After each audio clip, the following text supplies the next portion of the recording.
کیونکہ ہم میں سے کوئی اس کو پہچانتا نہیں تھا۔ اس نے جواب دیا کہ چانڈو لاؤ، یعنی کیا تم مجھ سے کچھ کہتے ہو؟ چونکہ چانڈو لاؤ مردانی بولی ہے، ہم کو شک ہوا۔ ہم نے کہا کہ تو کیسی لڑکی ہے کہ مردانی بولی بولتی ہے؟ یہ گھبرا گئی۔ ہم نے اسے پکڑ لیا اور حالات دریافت کرنے شروع کیے۔ حقیقت میں وہ لڑکی نہ تھی، لڑکا تھا، اور راجہ صاحب کے روبرو نہایت خوفزدہ کھڑا تھا۔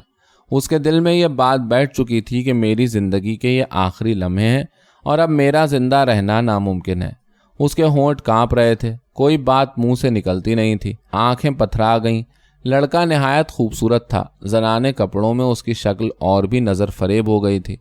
ہم سب دیکھنے والے افسوس کرنے لگے۔ اتنے میں چھوٹی راجکماری اپنے کمرے میں سے نکل کر آئی۔ غالباً اس کو راجہ صاحب نے بلوایا تھا۔ معلوم ہوتا ہے کہ اسے کچھ خبر نہ تھی کہ قسمت نے اس کے خلاف کیا کارروائی شروع کر دی ہے۔ وہ آئی اور جب اس نے آ کر اپنے معشوق کو اس حال میں دیکھا تو سمجھ گئی کہ حالات نازک ہیں۔ راجہ نے راجکماری پر ایک تیز نظر ڈالی۔ وہ اس لڑکے کے قریب آ کر گھٹنوں کے بل کھڑی ہو گئی۔ آنکھوں سے آنسو جاری تھے مگر نگاہیں لڑکے پر جمی ہوئی، نہ راجہ کی طرف دیکھتی نہ رانی کی طرف۔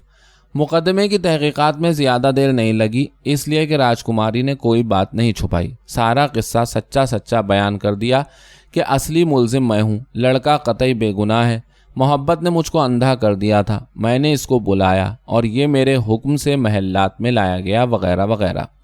غرض کہ راجکماری نے اپنے دل کی کہانی سنانے کے بعد جس قدر اس کی زبان نے یاری دی، لڑکے کے لیے بہت کچھ عذر خواہی کی، اور راجہ صاحب کو بھی اس پر ترس آ چلا تھا۔ لیکن رانی صاحبہ کے غصے کی آگ اور زیادہ بھڑک اٹھی۔ انہوں نے بھویں چڑھا کر اپنی آنکھوں کو گردش دی اور ہر طرف سناٹا چھا گیا۔ معاملہ صاف تھا، زیادہ تحقیقات کی ضرورت نہ تھی۔ اشارے کے ساتھ سپاہی لڑکے کو باہر لے چلے۔ راجکماری بھی اس کے پیچھے پیچھے تھی۔ ہم بھی آنکھ بچا کر باہر نکل آئے کہ دیکھیں اب کیا ہوتا ہے۔ لڑکا پہرے داروں کے بیچ میں اس طرح جا رہا تھا جیسے کوئی عالم خواب میں ہو۔ جس وقت یہ راجہ صاحب کی نظروں سے اوجھل ہوئے تو نشہ محبت میں سرشار راجکماری نے جھپٹ کر اپنے معشوق کو بوسہ دینا چاہا، لیکن افسوس وہ اپنے ہونٹوں کی پیاس نہ بجھا سکی۔ یہ آخری ارمان دل کا دل میں رہا۔ سپاہیوں نے اسے پکڑ لیا، پیش خدمتوں نے اس کو وہاں سے پکڑ کر لے جانا چاہا۔ چلتے چلتے اس نے سونے کے کٹورے میں پانی مانگا، پانی آیا تو کٹورا لونڈی سے لے کر راجکماری نے لڑکے کے سامنے پیش کیا اور کہا کہ یہ میرا آخری عطیہ ہے، اسے محبت کا جام سمجھ کر پی لو۔ سپاہیوں نے اس میں کوئی حرج نہ سمجھا اور راجکماری کا دیا ہوا پانی لڑکے کو پینے کو دیا۔ لڑکا پانی پی چکا تو راجکماری نے اس سے کہا، نا امید نہ ہونا، میری محبت ہرگز کم نہیں ہوگی، آخری وقت تک میری زبان پر تیرا ہی نام ہوگا۔ محبت ہمیشہ زندہ رہتی ہے، اسے موت نہیں آتی۔ ہمارے دل ملے ہوئے ہیں، جسم علیحدہ کر دیے جائیں بلا سے، ہماری روحیں کبھی جدا نہیں ہو سکتی۔ راجکماری کو مطلق اس بات کی پرواہ نہیں تھی کہ جو وہ کہہ رہی ہے لوگ اسے سن رہے ہیں اور سننے والے کیا کہیں گے۔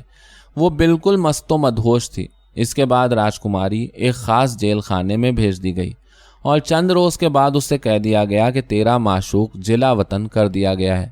لیکن اسے کب یقین آتا تھا؟ وہ جانتی تھی کہ لڑکے کی جان لے لی گئی ہے۔ میرے اور اس کے درمیان موت کی خلیج پیدا ہو چکی ہے، چنانچہ وہ اس صدمے کی تاب نہ لا سکی۔ اس کا دل الٹ گیا اور دیوانی ہو گئی۔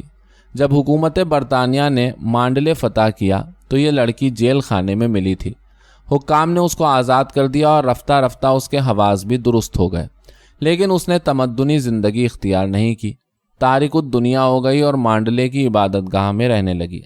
لڑکے کے متعلق معلوم ہوا کہ اس کو ایک بوری میں سی کر دریا میں پھینک دیا گیا تھا۔ راجکماری کا عاشق اور زندہ رہے۔